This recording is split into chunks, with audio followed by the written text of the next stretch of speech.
environment has never been static, simple, or certain. Profound changes, sometimes abrupt, sometimes gradual, has been reached force in human affairs. Inevitably, as old boundaries and frictions disappear, new ones will appear. The significant erosion of long-standing boundaries will likely result in two very different outcomes. New possibilities will be discovered and deployed that will have transformative impact, and some new boundaries will surely also arise to present different challenges. Writer William Gibson has suggested that future is already here. It's just not evenly distributed yet. So, ladies and gentlemen, keeping this in mind and highlighting today's theme, Blurring Boundaries, Uncharted Frontiers, we bring to you the second day of Erudition 2018. To start with, light has an aura that cuts through darkness and enables us to see. It is a symbol of hope and happiness.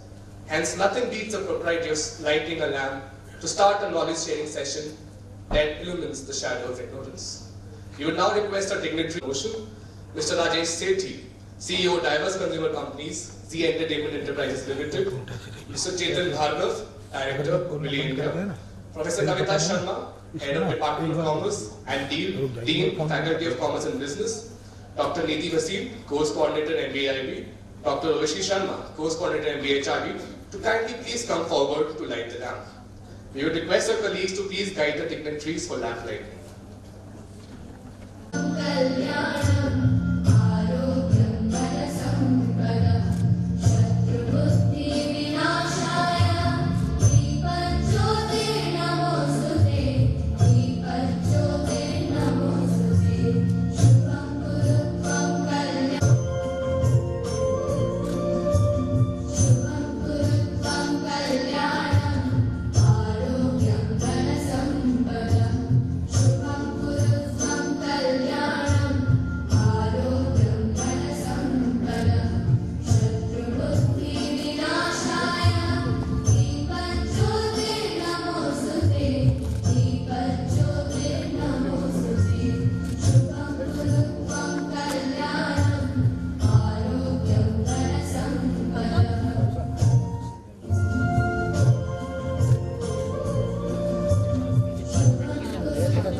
We now have a short presentation taking you on a journey through the Department of Commerce.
Guest of honor.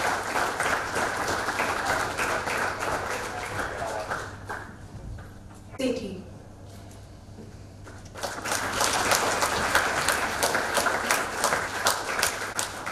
And our distinguished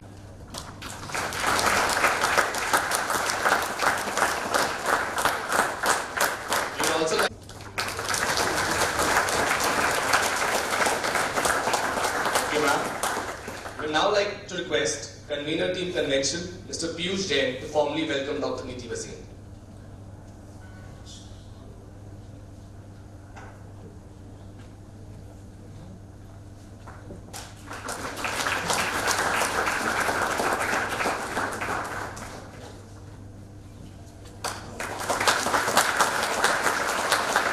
Professor Sharma has a specialization in the area of marketing, specifically advertising, consumer behavior, and customer relationship management.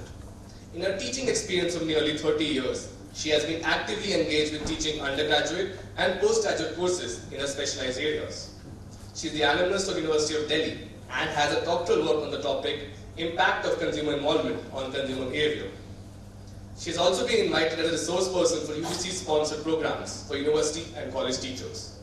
Lately, she has participated in AMA Special Interest Group Conference held in Cancun, Mexico, and presented her two of her research papers. She is also the part of 15 academicians selected from all over the world for participation in faculty consortium organized by the Academy of Marketing Science in Australia. She has also been a part of the research team for Center of Marketing in Emerging Economies, IIM Lucknow. We now request Professor Kavita Sharma to please address the gathering.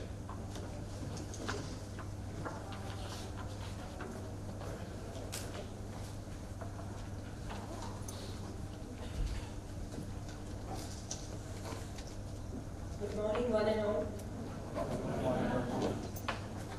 I hope everybody is fresh now, particularly the students, after a hectic day we had yesterday.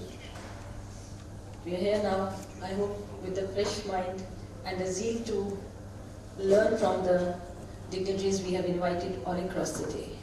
First of all, I welcome all the dignitaries on the dais. Mr. Ajit Dua as our guest of honor, Mr. Rajiv Talwar, our guest of honor, Mr. Rajesh Sethi, our keynote speaker, our very own Mr. Chetan Bhargava, Dr. Neeti Vaseem, Dr. Uruchi Sharma, Dr. S.P. Sharma from PhD Commerce, Dr. Ritu, other colleagues, and last but not the least, students. Indeed, this is our 23rd edition, and 2 years down the line, we'll be celebrating Silver Jubilee of this annual event. And I hope that by that time, we'll have much more laurels to our side that we can boast of very proudly. Briefly about the department, which I would like to let our dignitaries know about. The Department of Commerce, which has crossed 50 years of its existence, has its own mark in India. We are number 1 in India. We are 85th in Asia in the Times ranking, which we are proudly now we are boasting ourselves. And there are many things that which has helped us out in building us. One, our courses. Secondly, the syllabus that we bring. I must say that our courses, our course content, that's being looked upon by the institutes all across, the universities all across India. Our faculty and also our students. So these are the fundamental pillars which have actually helped us out to make our place, to make our landmark in the education era, in the education domain. And we all are contributing to the best of our capacities. Our faculty is deeply involved in the researches. They are engaged with the industry. They are also engaged in their own research. We have a good amount of research scholars with us. This is a brief about our department, and I hope that when we have 25th year of our Erudition, we'll have much more collaborations with us coming from different parts of the society, whether it's an industry or from the government side, and we are actually working towards that. And I hope that government bodies will also recognize our contribution in the field of commerce education. Coming to the theme for today's discussion, that is blurring boundaries, understanding frontiers, uncharted frontiers. I would just like to take my view, I would just like to give my view on the theme, which I have understood. Basically, I am a person from a marketing area, wherein I just try to understand mainly how the marketing helps us out in achieving the excellence, in achieving the efficiency. And we look at it, the business relationships, which have been for years more transaction-oriented, and times to come they've evolved into a relationship-oriented business relationship. We know that transaction-based relationships, they are developed between buyer and seller. Whereas if we talk about the business relationships, relationship-based structures, not the transaction-based structures, they are fully integrated into the hierarchical firm structure. This change in business structures, we see that, the change in the business relationships, which do not revolve around a particular transaction in terms of buyers and sellers, they revolve around a longer period of time. This has occurred in the wake of the changing market structures. Originally, the markets were more around the physical boundaries, physical marketplace, where the buyers and sellers used to meet. These markets have gone and undergone change for their processes, for their systems, for the institutions, for the coordination mechanisms, for the incentives, and also for the information systems. The transactions which were impersonal, decentralized exchanges, segregated in time and space from other transactions, are now more planned and administered. So instead of market-based mechanisms which facilitated the transaction-oriented relationships, what we see that this market control mechanism working, this has now been replaced by the markets which are more administered and operate as domesticated markets. There's a lot of literature which talks about how domesticated markets operates, how relationship-based markets operates. So these domesticated markets are actually, they are characterized by flexible forms of organization structures, unlike traditional markets having long and divisionalized structures. These structures, if you look at their appearance, they appear more like a wheel-type structures, which have a knowledge as their spokes, which link between the core firms at the center, at the hub, and strategic partners around the hub. What we see now, the organizations are becoming a borderless organizations. Instead of organizations operating in a silo manner, in a strict, rigid divisions, they are working more, they are now organized more like a honeycomb. We call them as a honeycomb structures, which are borderless structures, which allow the organization forms coming up in the form of franchising, vertical and horizontal integration, joint ventures, joint product development. These are the various forms of organization structures which are now more and more becoming borderless organizations. So what we need to understand that how to achieve those borderless organizations. Because this is the need of the hour. No longer we can work with the transaction. There's a lot of research, a lot of inputs are there which clearly suggest that how the relationships, they are working better as against those market structures. So we need to understand how the borderless organizations can be achieved. So I hope that the discussions which we are going to have all across and through the day, through our 3 technical sessions, they will help us in understanding the fundamentals and also the mechanisms by which those borderless organizations can be evolved, so that the theme which we say that it is blurring boundaries, going into uncharted frontiers. I hope that this will help us in fully understanding the whole concept of what we mean by the boundaries, which are the, they may not be, these are not certainly the physical boundaries. These are maybe the, your boundaries in terms of your policies, boundaries in terms of your processes, boundaries in terms of your systems, which we need to understand how and in what way they can be blurred. There could be many facilitators, like we always say that technology is a big advantage which help us to blur those boundaries. But then, how the technology can be best utilized to allow us to come up with the structures which are flexible, but at the same time they are working towards a common goal. So I hope discussions will be much engaging for all of us. I once again welcome all our dignitaries, both on the dais and off the dais. And I also thank them for sparing their valuable time to stay with us. Thank you. Thank you, ma'am, for your encouraging words. We would now like to welcome on stage our guest of honor, Mr. Rajiv Talwar.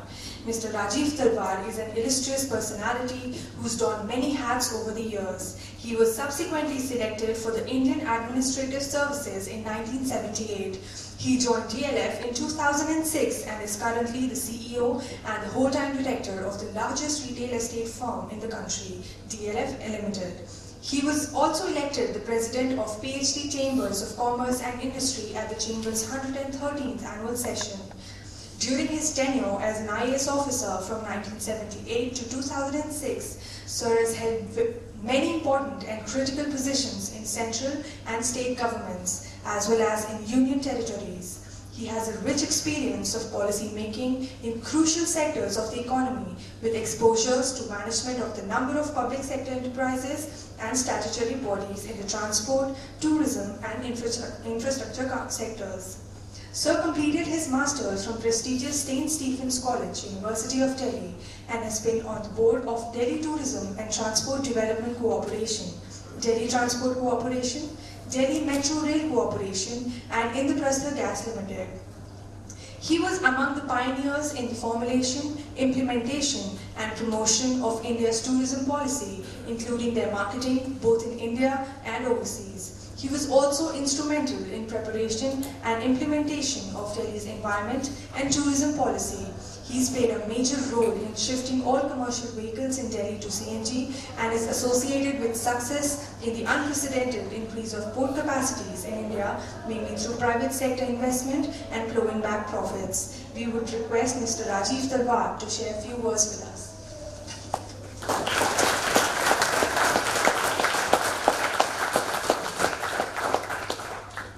Very learned people on the dais and equally learned audience here. It's very daunting to come and speak before an audience which is as distinguished as all of you.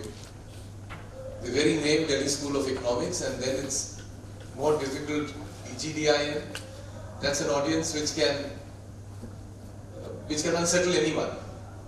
And most of all, me, because I know the true worth of this brand, I know the true prowess of this intellectual institution, and therefore, whatever I suggest is perhaps some lessons learned in life that I've experienced, and also what is my view of what history has placed us into, and where are we right now.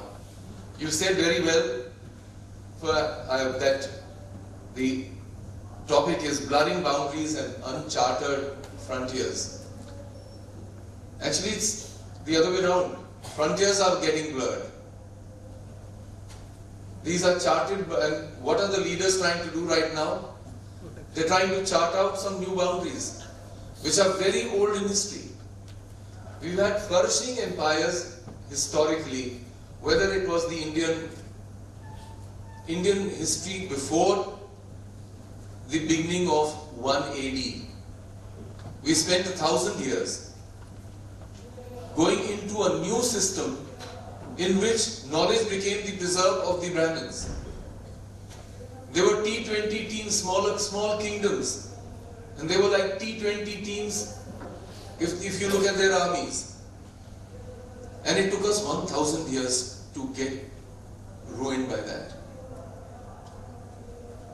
They were divided into castes, and prior to that it was the same country which stopped the Greeks coming into and expanding. They flung the Greeks back. There was the Roman Empire, there was the Egyptian Empire, huge edifices. And somewhere they crumbled when they began exercising what we are talking about today, protectionism.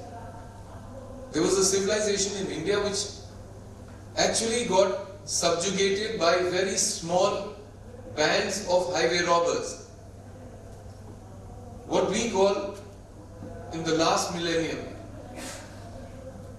that those highway robbers actually darted across the mountains into the plains, and fancifully the history which is written in the English world called them a slave dynasty.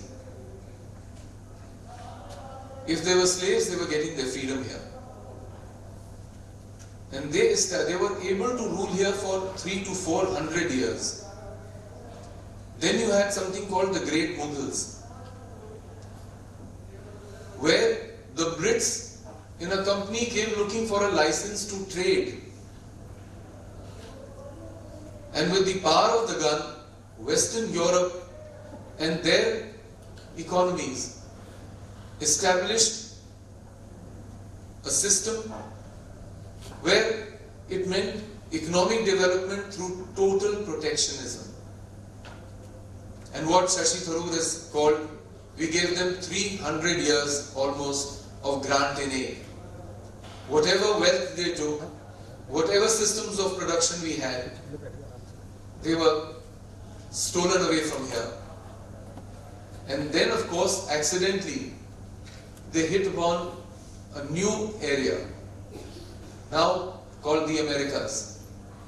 Colonies in the south, turbulence in central, and a country forged in North America. They had nothing going.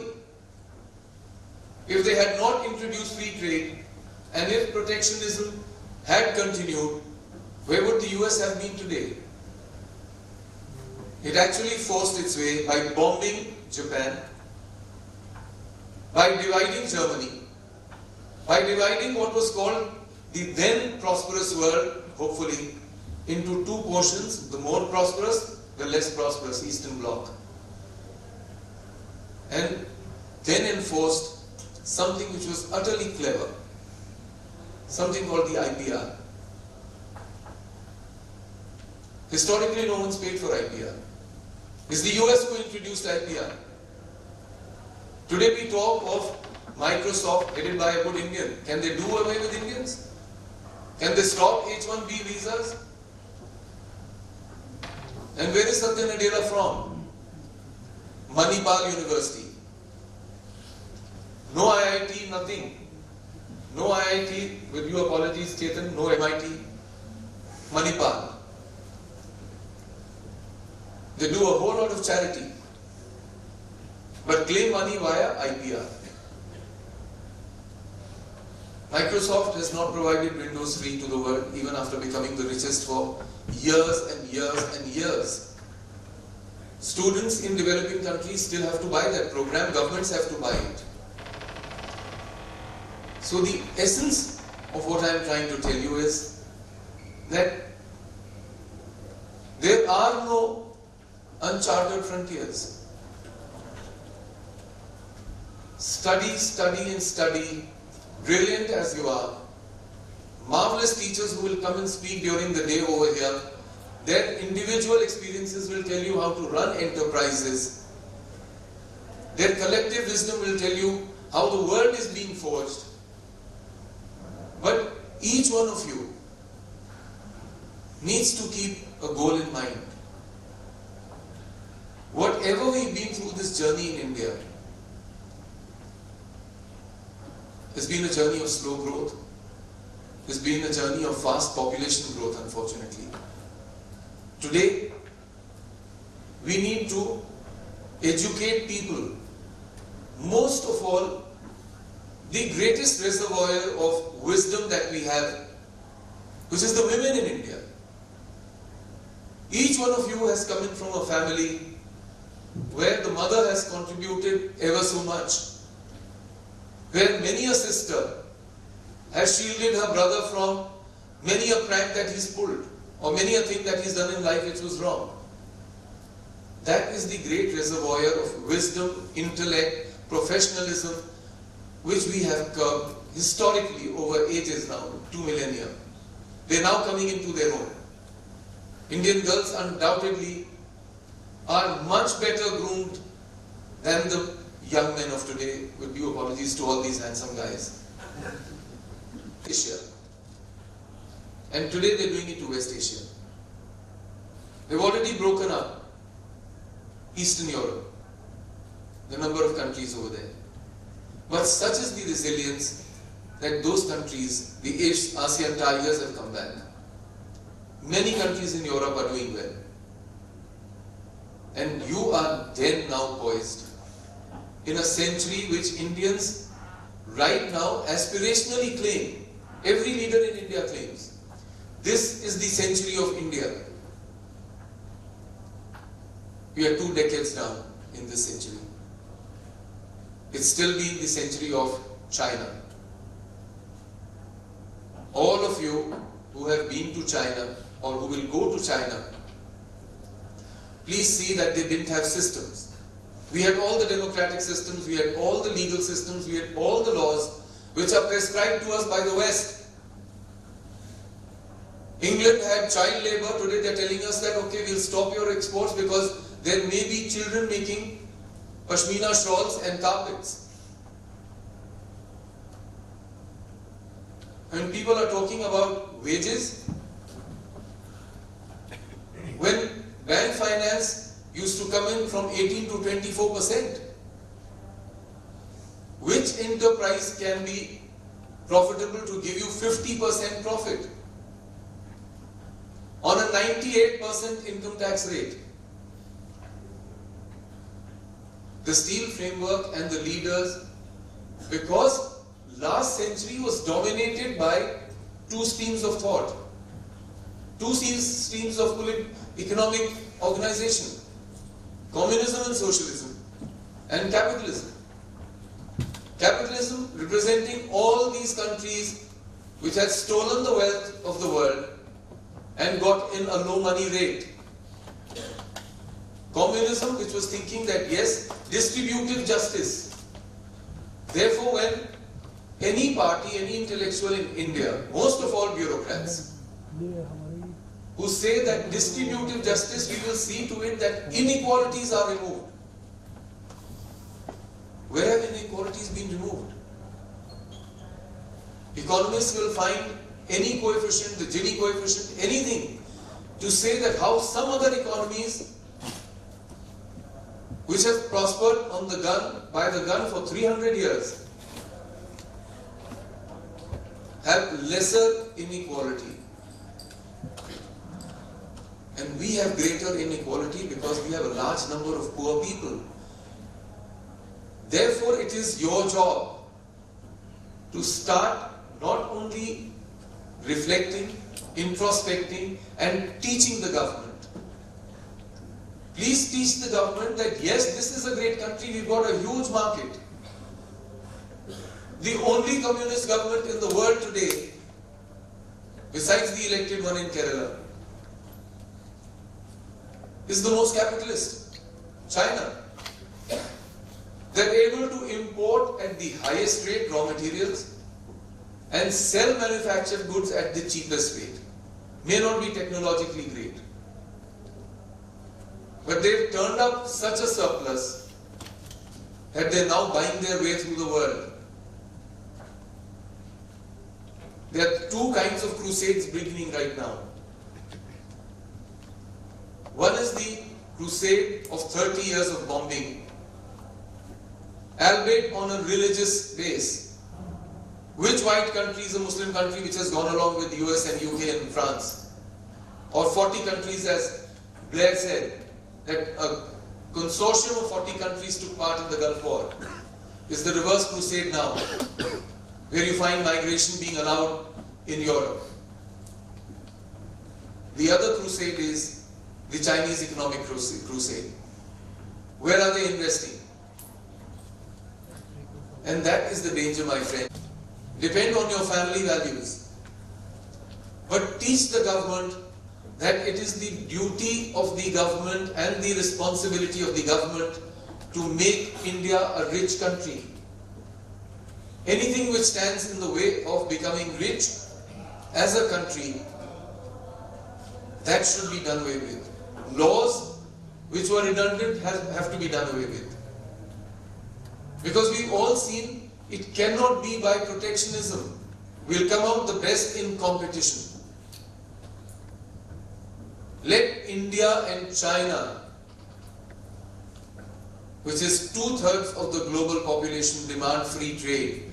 That will be the century of Asia, and that will be the century of India. We have to now grow. PhD chamber is something which is MSMEs, and 99% of the MSME of industry has been brought under MSMEs with 250 crores turnover target or ceiling. The last budget did that. Can you imagine 99% of the industries have a turnover of less than 250 crores? What is 250 crores? But you've got to now proliferate them. Run business with each other, provide services, provide manufacturing. All of you who are studying in this institution, who are now going to pass out from this institution, become those major players. Set the till moving, the economy moving day and night. We've got to catch up with China. Despite what people say, that we have a democratic system. It's a great system. I think you and I are the beneficiaries of that system, where to think of anything is not a crime. In China it could be. Shifting of population could be a crime, controlled by the state. That's how they made it, by buying at the most expensive and selling at the cheapest rate. That was the reason.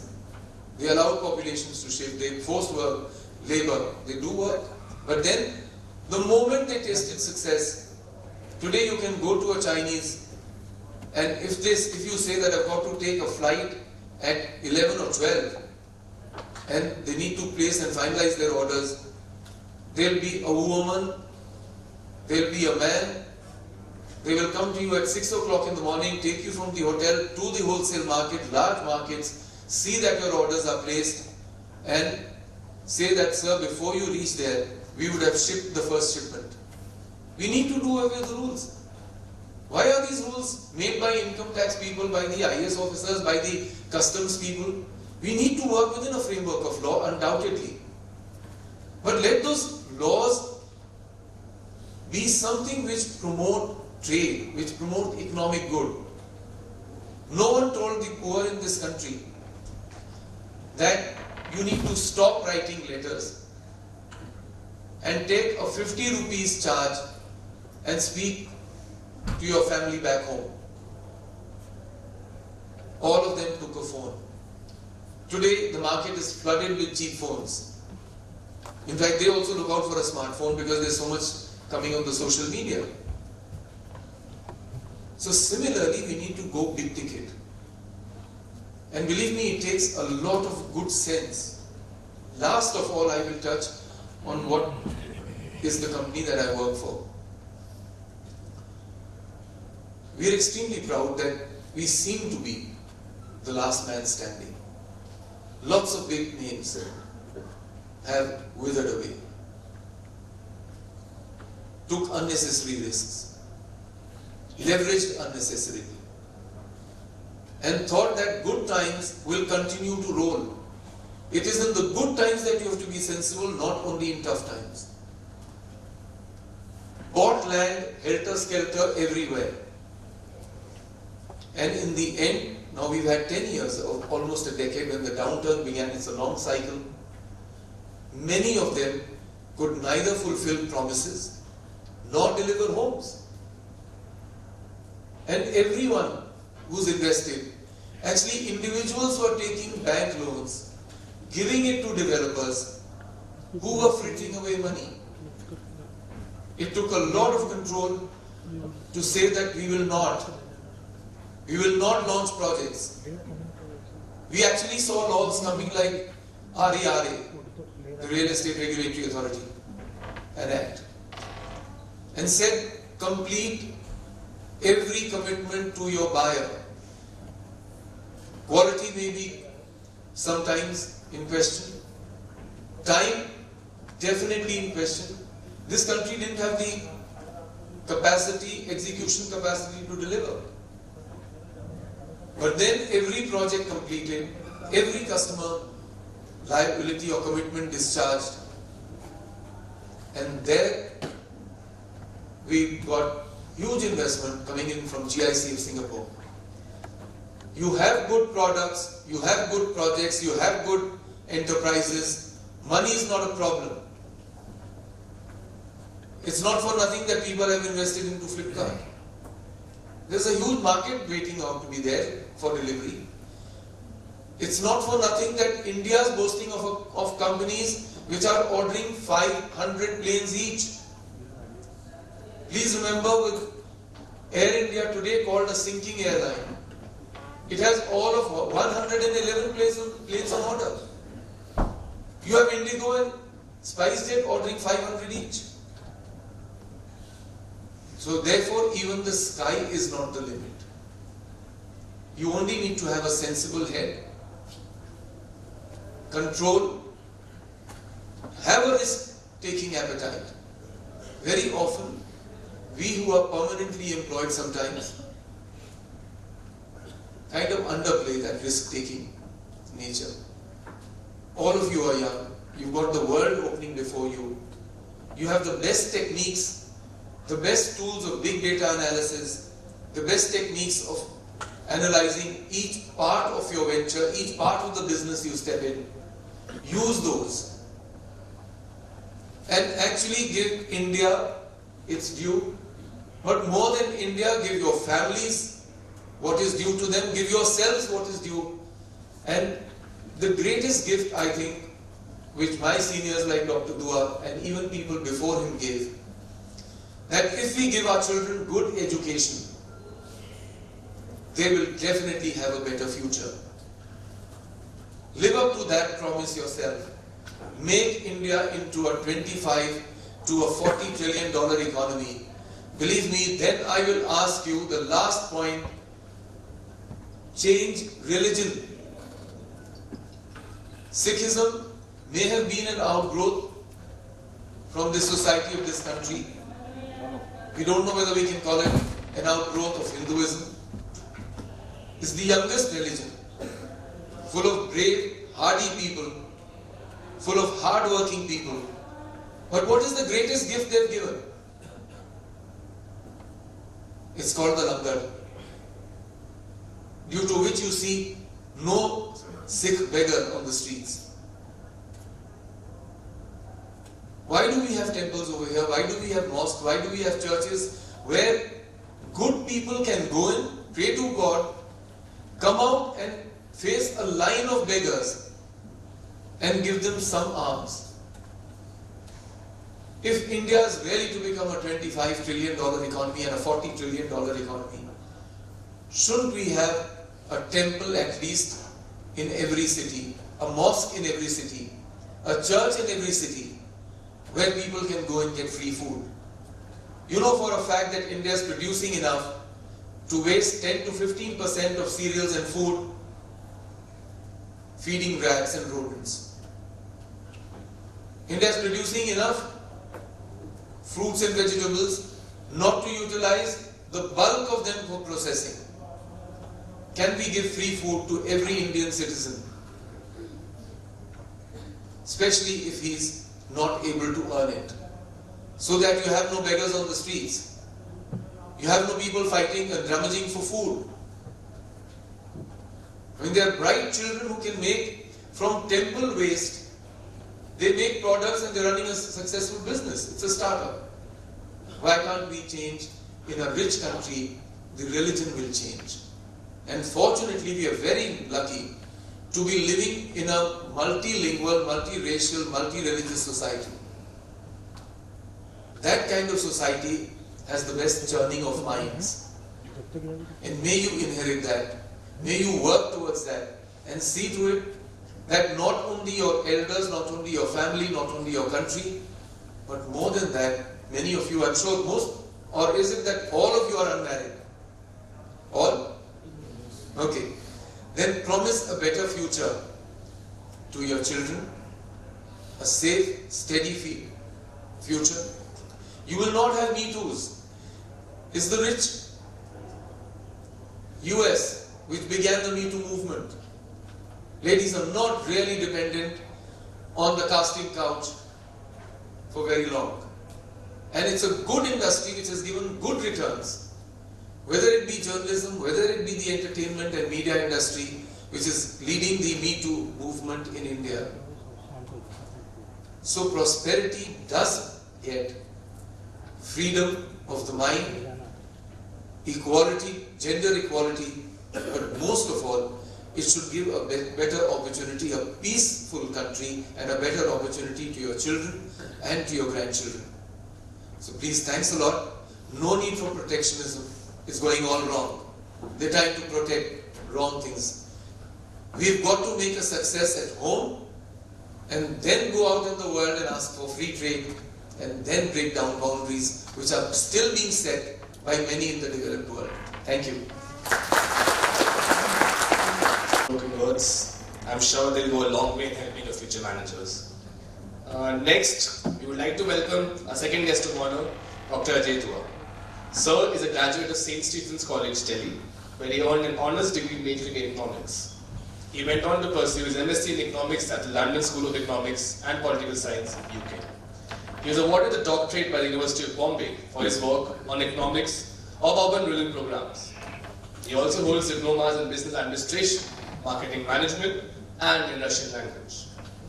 Sir had joined IAS in 1971 and has held a variety of assignments in the Government of India, Provincial Government of Maharashtra, such as MD of Industrial Promotion Corporation, CEO of Maharashtra Housing and Area Development Authority, Municipal Corporation of Pune City.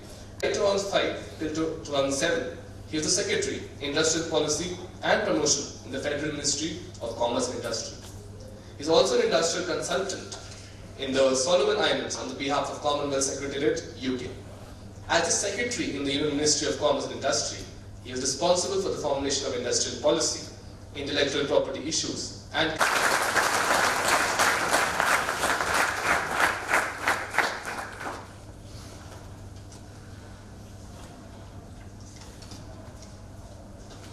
friends, after an erudite person like Rajiv has spoken, the canvas I feel is all up.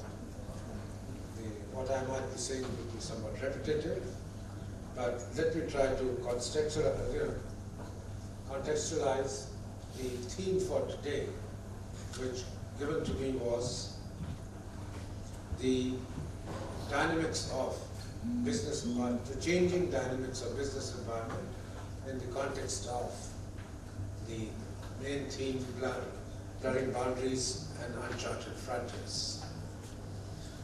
The theme, I would compliment the organizers for having chosen it, because that's what is becoming a reality. For one, the environment for business was always changing. It's never been static. What affects business, it's constantly on the move. There is a degree of definitiveness about certain things, but there is invariably been a large degree of uncertainty, and the person who takes the risk gets the rewards, and that's what profits are all about. I'm happy that a subject like this has been selected by the organizers of the Department of Commerce, which I must mention, I was mentioning to teachers that the Department of Commerce of Delhi School of Economics was set up the year I entered Delhi School of Economics through the St. Stephen's College to do my master's in economics. 1967 was the year for me as well to enroll at the Delhi University, and that's when we saw Department of Commerce come in, and probably at that point of time there was very little distinction between, because the same building housed three departments, four actually: economics, sociology, human geography, it was called human geography for some reason at that time, not geography, and the Department of Commerce, which was just set up. FMS was always there, the building behind, and the adjoining that used to be the Agricultural Economic Research Center, which is probably still there.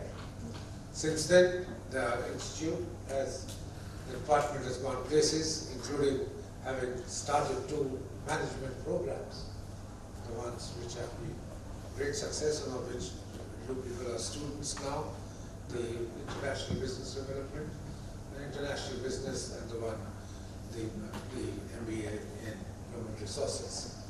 All very complementary to the courses which have not been taught at FMS. FMS continues to specialize in marketing and related fields, while you are doing this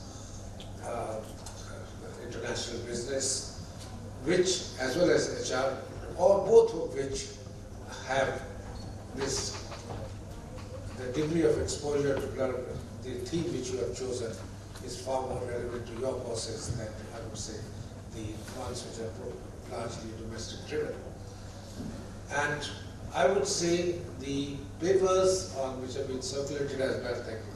The background papers which have been circulated, I found them extremely useful and describing the changes which are being made. For instance, your HOD's comments, Professor Kavita Sharma's comments in the booklet were that the changing this blurring boundaries and uncertain frontiers is reflective of the prospective changes required in the recent future, which consequently paves the way for the better functioning of the markets.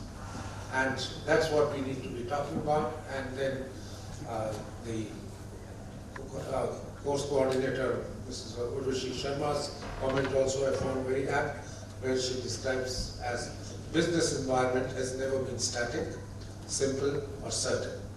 Profound changes, sometimes abrupt, sometimes gradual, have been reshaping the world for centuries. And finally, I would refer to a comment made by Dr. Bhasin, where she's emphasizing the role of innovations and how innovations in our economies, or the global economies, have been going on for long, and they have been remolding relationships, interactions, possibilities of most businesses, and rapidly blurring and dissolving. I think all of these set out, you have read the papers and browsed through it, as very apt to what is happening around the world, and I would compliment for the preparation of these documents, which have been, I believe, also circulated. I'm going to be portraying, rather than recalling what most of these comments which I just read out very well describe, I'm going to be contextualizing these in the context of India, saying, how do we see? Mr. Talwar has done that very, very well, but at the cost of repetition, I will probably refer to two or three aspects that let's start by saying the government sector. And when I say government sector in India, it is 230 public sector undertakings of the central government, 1,500 of these of the state governments, 17 to 1,800 public sector undertakings. How? We talk very highly of our State Bank of India, yes. It did a human's job, went to rural areas where others dare not go, but It followed the private sector in terms of technology, in serving the customer, in accessing markets for capital, in being able to get new customers. All those kind of things, I don't think any of these Indian banks were really the leaders. For instance, even today, many banks in India, retail banks, the ones you and I come in contact with, are very poor in e-banking. They may have sites, but it takes you quite a long time to kind of get the transactions through. You visit the branch, and you are still issued a token, give you a check, you get a token, the token number is put out, then you go and collect your money. And, hardly anyone has nowadays the time to do these kind of things, and if you want, then you have to employ somebody, all kinds of things, the consequences which follow. I would move on from this public sector banks and public sector, and then one thing I wanted to say, the Indian government-owned sector, Indian or provincial, in a dynamic business environment, you have to be very nimble. You have to be flexible and act very quickly when the changes in business environment take place. If you haven't empowered your management, the senior management looks at the government, the junior management or the intermediate management looks at the top management, the delegation of authority and ability to take this fast decisions, how to meet the customer requirements, how to see the new changing technology incorporation, etc. There, not only have we been very slow, but the Indian government banks as well as PSUs have failed us in being able to act, respond quickly and respond very ably. Second, I would now refer to what Mr. Talwar mentioned about the SME sector in the country. Yes, if you take the new definition of SMEs of 250 crores turnover, almost the entire country is SMEs. You can count the handful of people who are beyond the 250 crores turnover.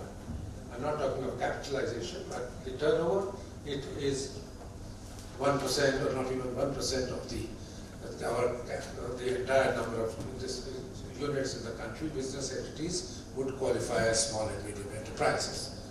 But the problem of small and medium enterprises is it may not be the problems which I talked about in the context of PSUs and the PSBs. But here the problem is definitely one of access to finance. Whatever we might say, the ability, a lot of small industries, particularly the ones which have been the kind of backbone of technology the world over, whether it is Germany, we call it in certain industries, very strong in technology, whether it is Japan, whether it is the United States, the backbone has been small industry and technology development. And this technology development has come about because, one, local entrepreneurship was available, but more important, I would say, what was available to it was venture capital. People who were willing to put money and in the hope that, all right, 1 out of 7 or 8 projects will succeed, but one which succeeds, I will recover my money, the investor, and that is how the proliferation. It's well known that taking of that deep pockets are necessary to allow for handling the changes in this so-called dynamic business environment. In addition to that, what we probably would be doing going forward and making these things a little more certain is, rather than government setting up full-fledged public sector undertakings of their own, please disinvest, but do not take away the money for some other usage. Instead, help out by taking part equity in private sectors. That is where public-private partnership comes in. That, yes, the business environment is going to be remaining uncertain. It has always been uncertain. Technology has probably made it more. Globalization has probably made it more.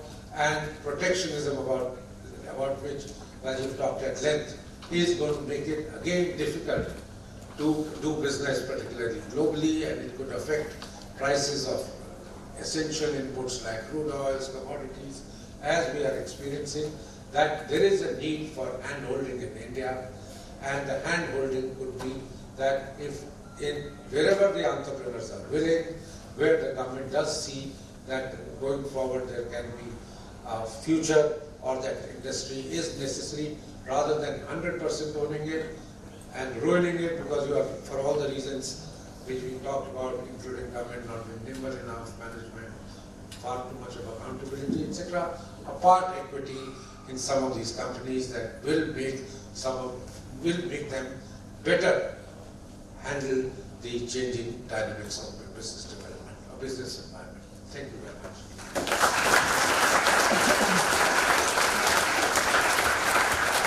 Mr. Rajesh Sethi is a transformative leader and strategist who is the CEO of Z Entertainment Enterprises Limited, an executive with 21 years of diverse experience in general management, in mid to large size organization, corporate development, product development, business operations and strategy. He has created disruptive business models by managing complexities of last mile operations, delivering added value through differentiated services. He has championed all aspects of organizational leadership through profit center management, scale up and turnaround, regulatory compliances, building capabilities, channel development and expansion, retail operations and foraging strategic alliances. He is passionate about value creation and growth by enabling and empowering people.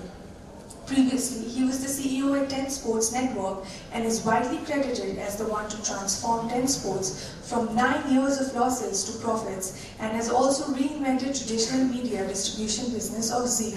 He is also the founder CEO of Alliance Global Assistance India, and he has built a $175 million business for GE Consumer Loans, established a retail footprint in 120 cities. He has built and led multi-tiered cross-functional teams of diverse nationalities, cultures and ethnicities. Sir has completed several reputed executive education programs from Harvard Business School, Northwestern University, Kellogg School of Management and INSEAD. He is a Green Belt Process Innovation under GE Six Sigma certification. We would like to invite our keynote speaker, Mr. Rajesh Sethi, to kindly share some words of wisdom with us.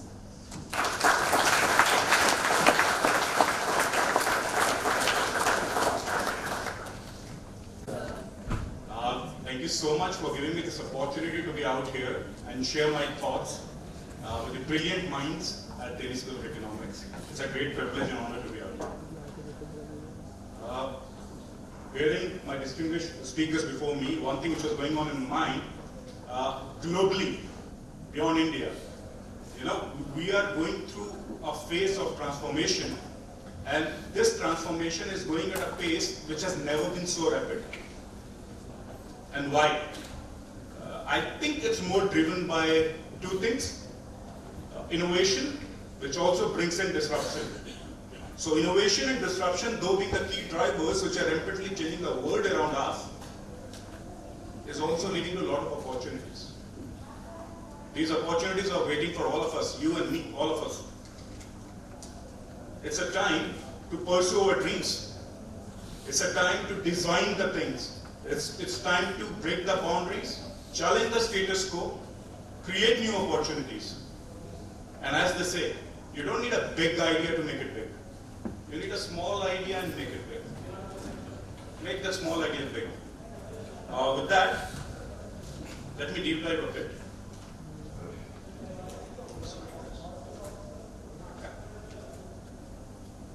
Small trivia. I was going through the list of companies and I thought, okay, what do these companies have something in common? Just a pause of maybe 5 seconds to make you think through it. When you go through all these three groups, one thing which you will notice, Group A, these are the companies which were in Fortune 500 in 95, but they are not there after 62 years in 2017. And Group B constitutes of those companies which are there in Fortune 500 in both 95 and 2017, but I'm not sure whether you will find some names in 2018 as well. And Group C, These were the companies in Fortune 500 in 17, but they were not there in 95. Why? Question is why it's happening. Another one. These are actually the list of companies which were there in Fortune 500. They still exist, and there are only 60, which means 420 companies vanished out of S&P 500 in the last 60 years. Again, the question remains why. And as per another research paper, 40% of current Fortune 500 companies will not be there in the next 10 years. And when you look at the rate, this rate of exit or rate of change or rate of transition is very rapid. It's extremely rapid. And my belief, again, driven by two things, innovation and disruption. And that's where the boundaries are melting. Boundaries are no more geological in my view in the current world. Look at what Flipkart did. Look at what Ola is doing. Look at what Uber is doing to the world. Look at all those food delivery companies. Let's just go back 10, 15 years. Disruption has impacted various stuff across the lines, and my focus being more on media and entertainment space. That's the space which I understand better from other things. What has happened to books? Music. GPS. There were a lot of hardware devices, TomTom. Everyone used to bring in TomTom devices to look at GPS. It's gone. We guys, at our age, we guys used to go to Archie's and buy cards, trading cards. No more. Transition to Facebook, Facebook to now WhatsApp, Twitter, no more. The medium itself has changed. Media remains. The value proposition remains. The value delivery system has changed. Why? Disruption. Let's deep dive a bit. I'll take a few seconds for you to go through this.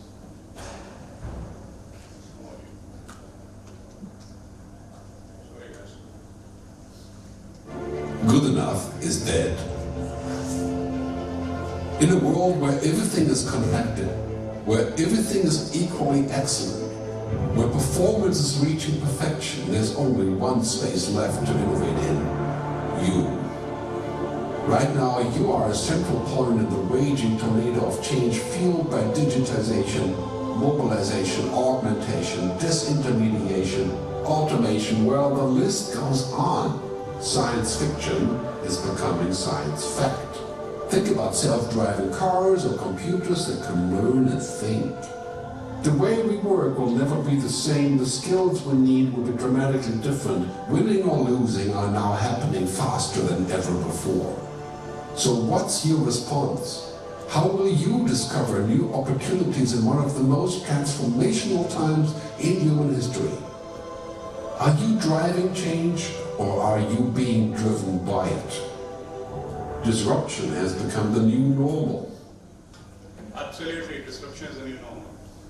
And I strongly again believe science fiction has become science fact. A lot of things which we used to watch in movies, we used to enjoy, they're new facts. That's a new way of doing business. Boundaries are melted. They have shifted. My key takeaways, and again my focus is more on media as a landscape. When I was a kid, we used to rush home and watch Chitrahar or a movie on Sunday with our family. Watching television with the family was a weak thing in the family. It is all moving to I.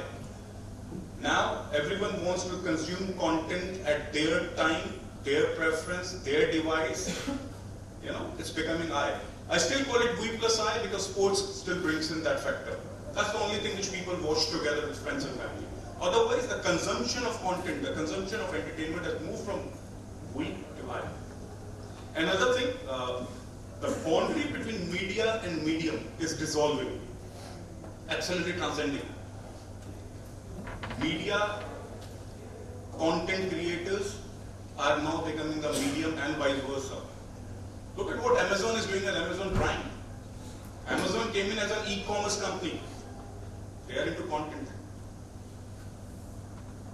One more significant change which has emerged in the last 3 to 5 years, consumers want their heterogeneous needs to be addressed. It's no more homogeneous. It's no more homogeneous. Internet has emerged as a utility. It's same like electricity and water in our house. And you want internet to address your banking needs, you want to order food, you want to order a cab, It's heterogeneous. And that's what Amazon also tried to do to some extent, the ecosystem. Ecosystem is totally changing. User data used to be very analytic in nature, and that's, government has been doing that very well, I think. Now that whole analytical has moved forward to being predictive in nature. You have started predicting things based on data. There's a complete transformation, and definitely led by digitization.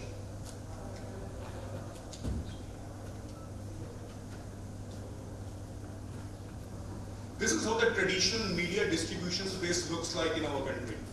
You have content creators. These are studios and content houses who create content. You have aggregators. Aggregators are generally broadcasters like Z, Star, and others, who aggregate this content from the creators. And through satellite, you have distribution companies. I represent one of them, City. These distributor companies work in two formats, wired and wireless. Wireless is DTH, wired is what we call as cable companies. And we deliver entertainment solution to end consumer's house. This is how the value chain has been moving. The value chain has been monetized through advertisements and through subscription or the fee which you guys pay to consume the content. Value chain is changing. Again driven by disruption, led by digitization, led by telecom revolution. Our mobile subscriber base in this country has taken a leap. We have huge number, 1.1 billion mobile phone owners or subscribers in this country. However, the revolution again has been driven by two things. The speed of data has improved drastically. I mean, it has just gone up. And the cost at which you consume the data has really come down. So, you have high speed at a cheap price, leading to increased content consumption for the end consumers. Few years back, no one used to consume content on your mobile phones or iPads or laptops. Things have absolutely changed for you guys. Very rapidly. Driven by digital revolution. Again, driven by disruption. What happened in this? This led to proliferation of all kind of OTT apps in our country. Global, Netflix, Amazon Prime, YouTube. A lot of telcos introduce their own OTTs. Whatever telco carrier you're using today, they all are giving you OTT app for you to consume content on their subscription plans. Broadcasters realizing that linear is under threat have also moved to OTT play. Z, Star, Hotstar, Z5. Though this is happening, still India is a very price-sensitive market. Out of around 300 million subscribers are still consuming content which is free in nature. Picking up YouTube as an example, 225 million plus consumers today view YouTube, and 90% of them view YouTube on their handsets. So again, this is driven by cheap data at high speeds. So a thought which comes in my mind, coming from this industry, will this disruption lead to disintermediation? So in addition to innovation or disruption or augmentation, augmented reality, disintermediation is one thing which is changing and blurring boundaries of business models. E-commerce companies did disintermediation very well. They threatened brick and mortar retail in a big way. And that's how Flipkart, Amazon and others have got Snapdeal, they have got created. So will disintermediation also hurt media and entertainment space? Will we see DTH, DTH cable companies moving out of the game? And will it be that the complete consumption pattern will be driven only by OTT? So we have been thinking around it. My thought process around it? Now, linear and OTT are both out here to stay. However, there are people who are advocate of cord cutting. A lot of times we bring in the example that in Western world there's a lot of cord cutting. By cord cutting we mean that people are moving away from linear play, televisions are thrown out of the window, there's no linear play in your homes, there's no DTH, there's no cable, and the consumption is happening only on your devices, Android devices or laptops, through streaming. My thought around it is, no, it's not going to happen in India this fast. Two reasons. In US, where we pick cord cutting as an example, there is a penetration level of fixed wireline, what we call as broadband, is the tune of 80% plus. In India, only 6% of population is into fixed broadband. There are only 18 million broadband homes in our country. 1/8. US, it is 85 million, I guess.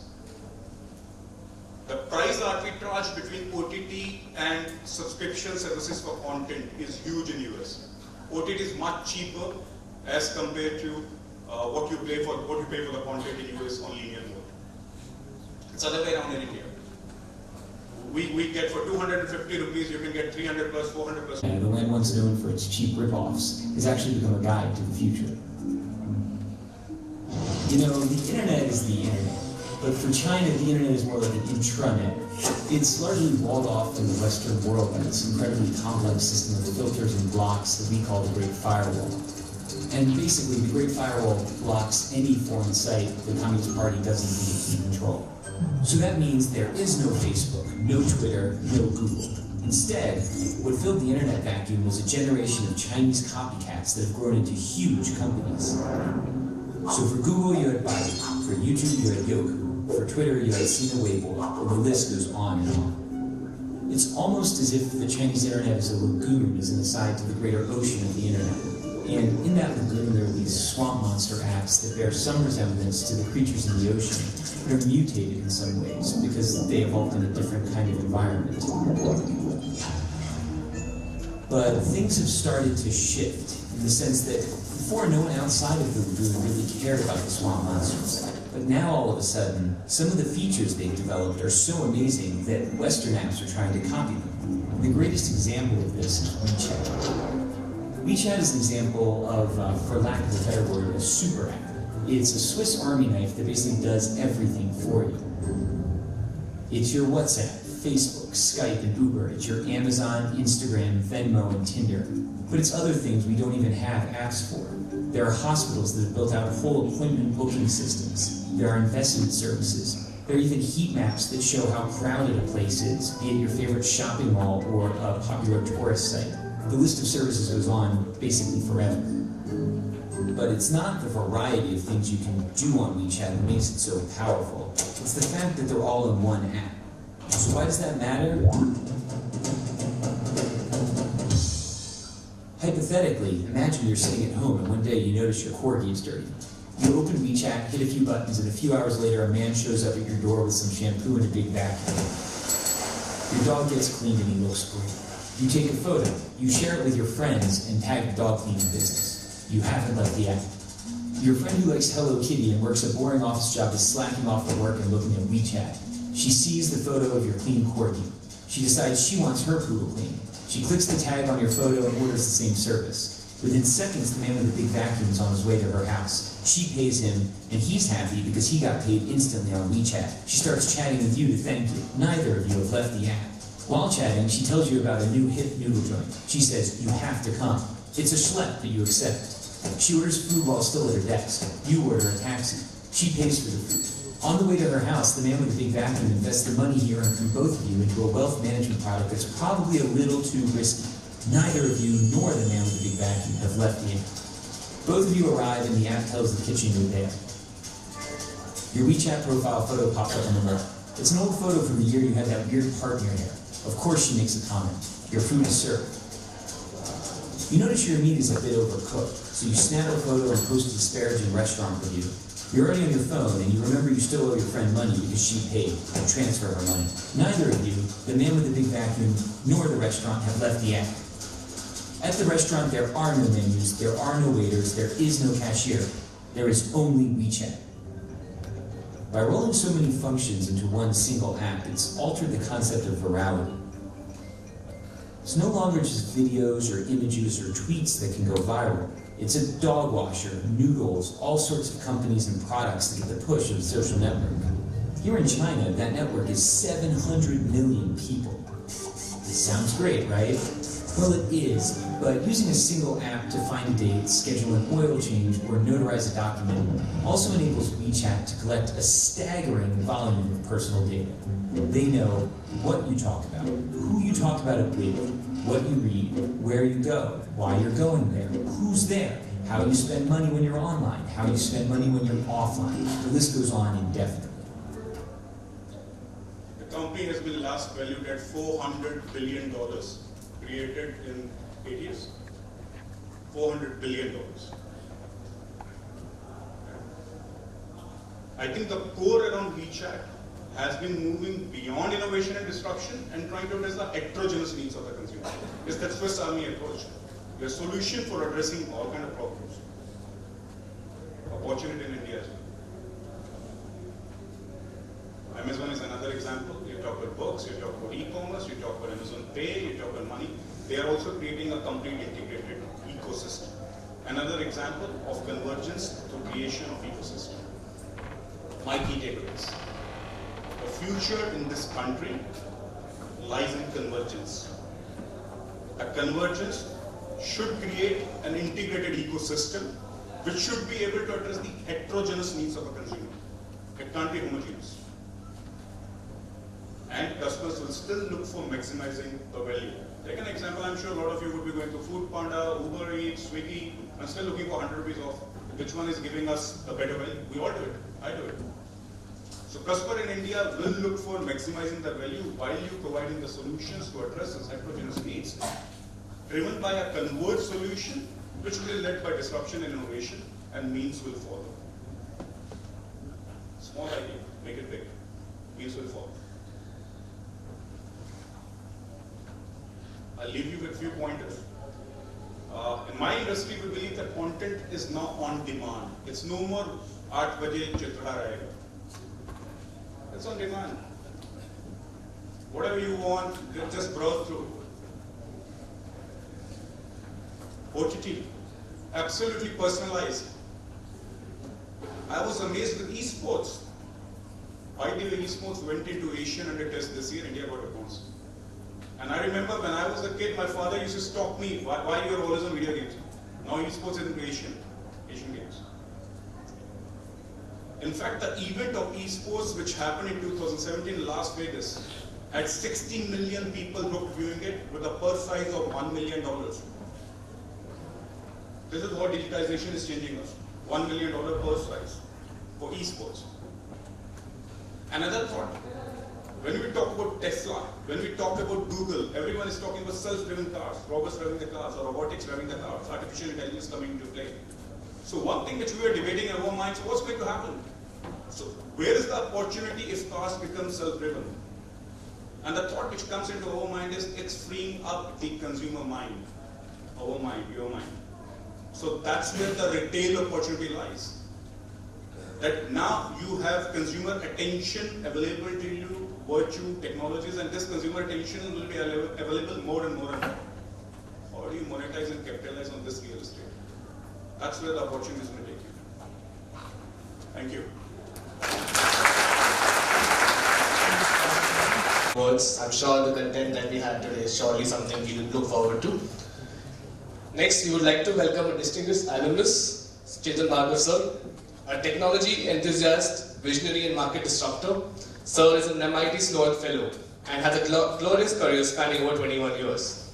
Sir has worked with the tech giants Microsoft and GE. His belief in technology and its power as market enabler introduced him to the startup world. Mr. Bhargav was a founding member of Soper and has been on board with a few other startups. He recently joined Willy, wherein he leads the solutions business. As a director there, Sir is open creating new age technology-enabled solutions for learning and skill development. He envisions a platform of future which is driven by artificial intelligence and analytics to deliver new age learning solutions and content tailor-made as for the future of industry and present capabilities of the individuals. We now invite Mr. Chetan Bhargav to enlighten the gathering with his kind words.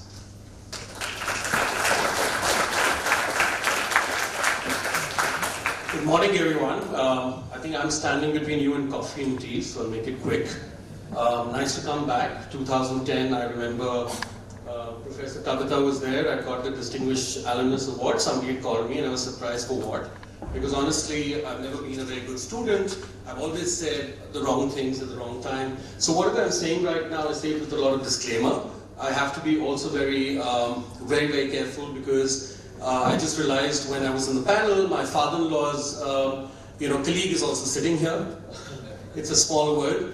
And the other panelist and I worked in G at some point together. So it's, really that world is getting connected. I mean, everybody knows everyone. But before that, what I want to say is that you should stop addressing sir because we were not knighted by the Queen. But I'll just, and I'll make it interactive. because I'm from D school, and then I did a couple of other things because I was one of the first guys from D school, 1 year diploma to get into Ranbaxy, and then I was put on a differential thing with the IIM Ahmedabad guys, and I said, hey, what's happening? Because it was a 1 year course. Then somebody said, Chetan, go and get an MBA. So I said, okay, I'll go and get an MBA. So then I went to IMI, I did a part-time MBA.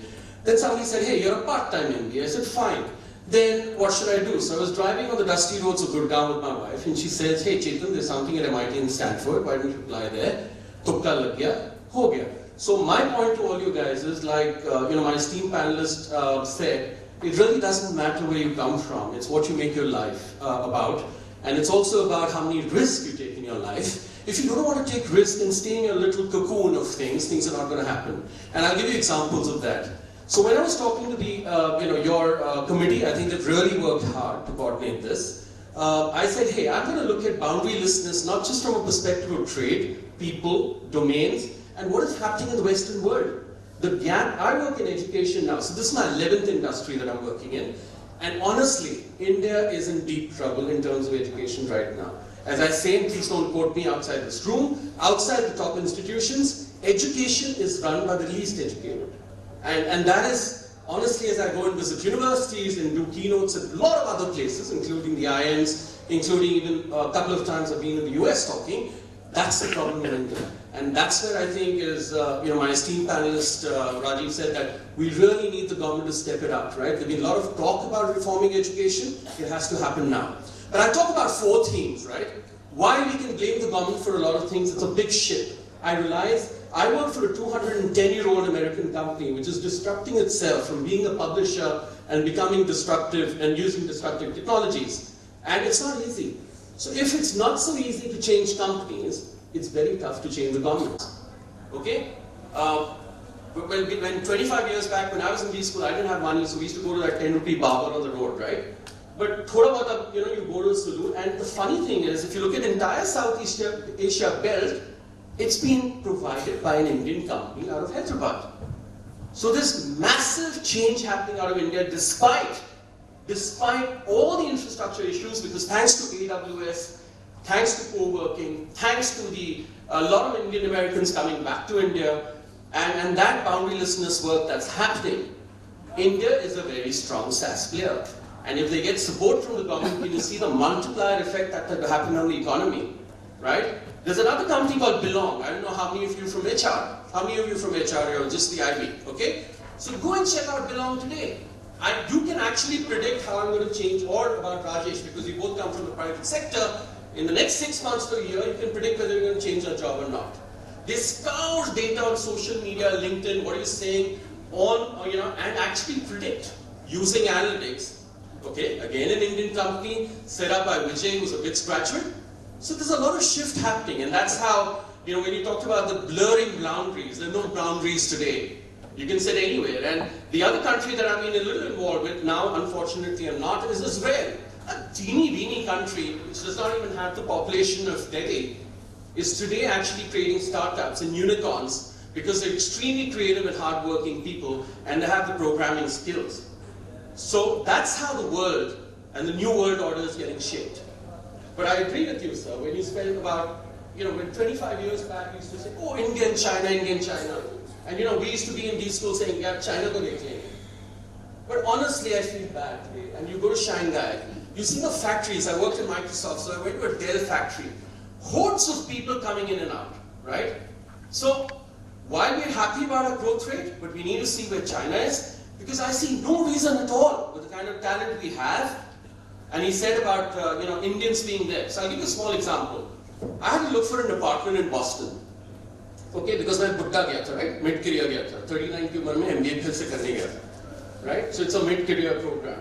So when I started looking in the apartments, the first question of the tenant was, are you a doctor? Right? Because typically in Boston it's assumed that if you're an Indian, you're a doctor. We have that kind of talent today. You go to Harvard for any semester, the first assumption is, are you from IT? Indians have an amazing, 35% of Microsoft employees were from India. Do you know, if anybody's from Andhra, here, Telangana, Andhra, right? So we used to have special Andhra food in the Microsoft canteens when we used to be in Seattle. right? There used to be actually an Indian chef cooking it. So, in terms of all the stuff that's happening with SaaS space, I think we are in very good shape, and startups will fail, as Dr. Dua said, but it creates opportunities. Uber is creating opportunities. Yes, there are some trade practices which are not right, but at least it gives opportunities. Tech Mahindra started getting tractors on loan. It creates opportunities for our farmers.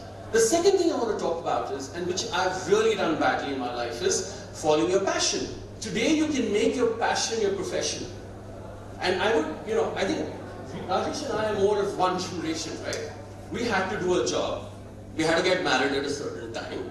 Okay, we had to have kids. My family became a huge deal that I was not an engineer. 4th generation of engineers.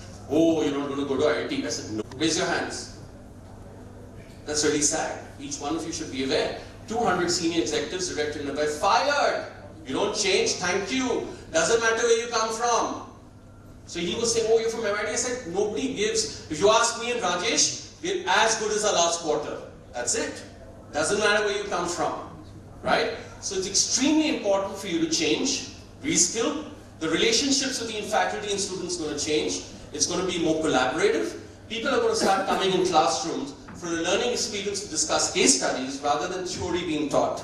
And that pressure is going to create a better education system across. Second thing, always look, if you really want to do something in your life, you have to take risks. I know one of the panelists spoke about this. I want to be the CEO of a company, buddy. Then there are gaps, you're going to work for it. Right? You can't have an environment where you're not going to work for it. You don't want to take any risk. So I'll give you an example. In my last company, it was a 25-year-old company with 200 people. I was the CEO, very happy I was on the board. I had all kinds of people on the board. They did not want to change. They did not change. We closed the company down. It's as simple as that. Disruption's going to happen. About 300 engineering colleges have closed in the last 1 year in India. Those old property guys opening on the highway kind of engineering colleges is going. Right? So all this is changing. And the other thing is, have humility in a binderless world and how the boundaries between success and failures. Whenever you go to a good school, this guy was successful. In fact, I'm talking to somebody in the US to start a course on failures. I failed, guys, and I'm proud of it. I closed one company got founded by Amazon, and I was fired in one company, right? Because they didn't have the money. Learn from your failures in today's economy. If you do not learn those from your failures, success is going to be very different. It's no longer that, okay, I joined a company as a management trainee, these saal mein main CEO ban jaunga. Those days are finished. Those linear career progressions in companies are finished. Learn from the failures which are happening in your organization, and that's going to be an amazing way for you to get humility, right? So these are a couple of things I thought, which I'll share with you. The world's moving very fast, right? And you have to kind of match that pace. There are startups in India competing with US and Israeli startups. They work very quickly. And one of the ramifications would be for the corporate world is to get that innovation. That's why you see a lot of these accelerators being, like Target started one, Times Group has started one. Why are they doing that? The reason they're doing that is because they need to get innovation within their companies. And I think, to be fair, also the government is changing. It's not easy. If you look at Niti Aayog and other things, there are a lot of things which have been done. So that's all from my side. I just thought I'll share with you actual realities, because I come from one of you, and I thought instead of giving some nice, good spiel about life, I just share with you what the experiences are. But you got to brace up, and you got to start, and you've got amazing people coming today, and there is no one who can tell you that this is not possible today. Right? Thank you. Thank you, sir, for your motivational words. Now we would request a guest to please come forward and formally launch our annual magazine with it. We would also request the convener of Team Media to join the guest on the stage for the same.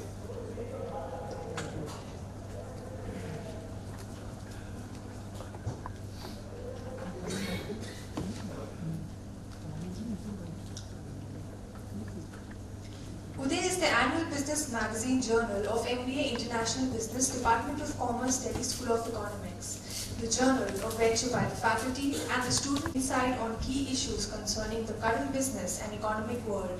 Over the years, the journal has widely circulated and received appreciation from both corporate as well as academia. It is a compilation of articles, research-based papers, interviews, and case studies by the stalwarts in their respective fields.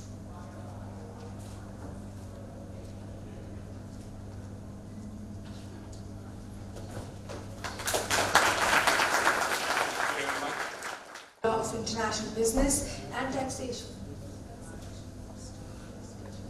Mr. Rajiv Talwar, guest of honor.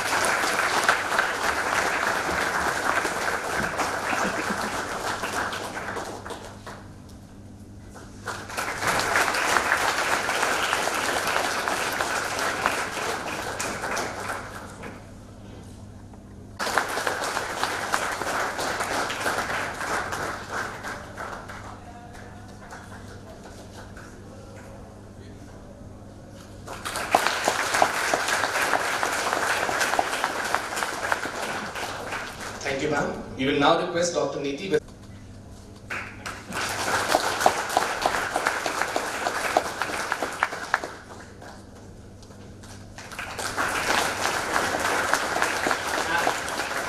And a distinguished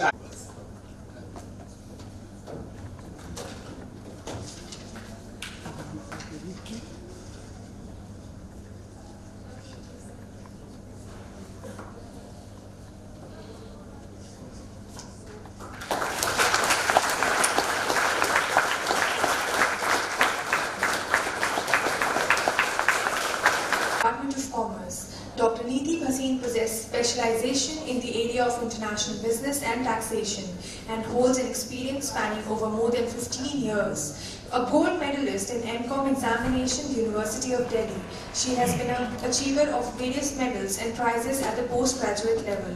Dr. Bhasin has to her credit multiple books and has authored numerous articles in various reputed academic journals, including Multinational Business Review, Journal of International Trade and Economic Development. She is a well-known member of the Indian Commerce Association and has also won the Best Business Academic of the Year award, awarded by the Indian Commerce Association in 2011.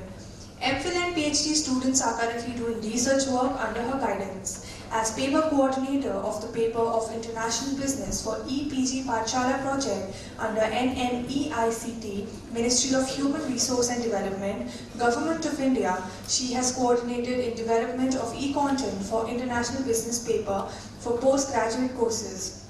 We would now request Dr. Neeti Bhasin to propose the vote of thanks.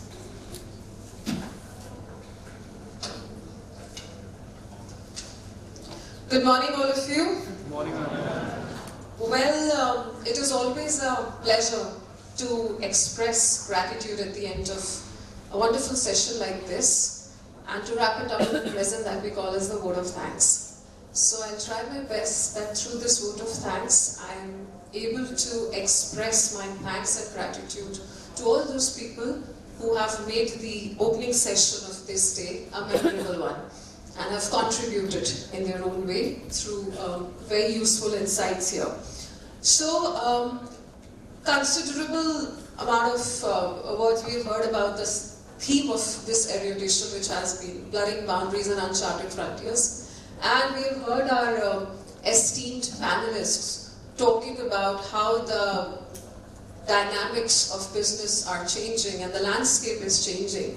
And the topic is very topical in that sense. And in all of this, India as a country has a lot of opportunities to provide sustainable and innovative solutions to the rest of the world.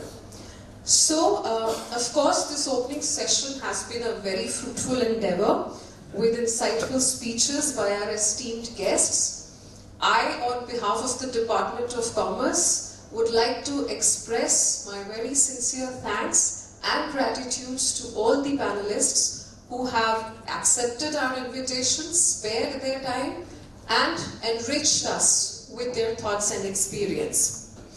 First of all, I would like to thank our guest of honor, Mr. Rajiv Talwar, President, PhD Chamber of Commerce and Industry, for having spared his time and shared his thoughts with us. It is very heartening to know indeed that people from the industry also do echo sentiments in terms of the fact that there is a lot we can do within India. So his focus, whether it's on our education system or whether it's on the kind of skilled workforce we have, has of course been very encouraging. And also the fact that protectionism cannot be the order of the day is how the reality stands. We express our gratitude to our guest of honor, Mr. Ajay Dua, former Secretary, Ministry of Commerce and Industry, for his very excellent discourse on the state of public sector undertakings, the banking sector in India, and the SMEs. I've been hearing Mr. Ajay Dua on a number of platforms, and I really like the way he brings out the problems that exist at the grassroots level when it comes to business. So that is something I always look forward to in his discourse, and today also he pointed that out, so thank you, sir, for that. Our heartfelt gratitude to our keynote speaker, Mr. Rajesh Sethi, and his very enriching session on innovation and disruption, and how disruption is the new normal. It was also exciting to see how the telecom industry is moving across frontiers and breaking boundaries in various ways and evolving new business models in the process. So I think that was particularly interesting, the way the WeChat example and the convergence was shown. So thank you for your discourse there. And the department would also like to thank our distinguished alumnus, Mr. Chetan, also for sharing his thoughts and for not just pointing out blurring boundaries in terms of business, but also the boundaries are blurring in terms of profession and passion. So that is something which a lot of us would take away from all of this. So thanks again to all these speakers, and I hope that they will give us an opportunity again to host them in future in our campus. I'm thankful to our head of the department, Professor Kavita Sharma, who has been an immense pillar of support and who has been contributing with her inputs and also giving us sufficient freedom in organizing Erudition. My special thanks to all this young team of faculty members, as we call them, who have been very helpful in the coordination of this event, particularly the overall coordinators, Aditi and Sarita, who have been managing backstage extremely well and providing us the perfect logistics support. And of course, the other young team of faculty members as well. My gratitude is also due to all those faculty members who have spared their time and encouraged us with their presence here. And a special word of mention and thanks to Dr. S.P. Sharma, who is also a panelist in one of our discussions today and who has been helping me out a lot in coordination with the PhD Chamber of Commerce and Industry. Thank you. And last but not the least, definitely, we are very fortunate to have been backed by a very energetic team. The student convention team, which is headed by the convener, I don't know if he's here or not, Piyush, and who has been working very tirelessly along with the entire team, and also the convener of the HR team, that's Shivali.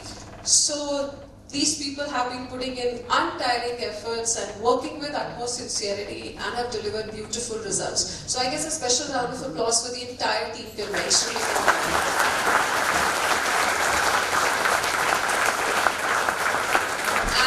Thank you all to the audience for being such a wonderful audience and for encouraging us with your presence here. Wishing you all the best in all your endeavors. Thank you.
Meanwhile, I would now like to request all the faculties to join us on stage for a group photograph.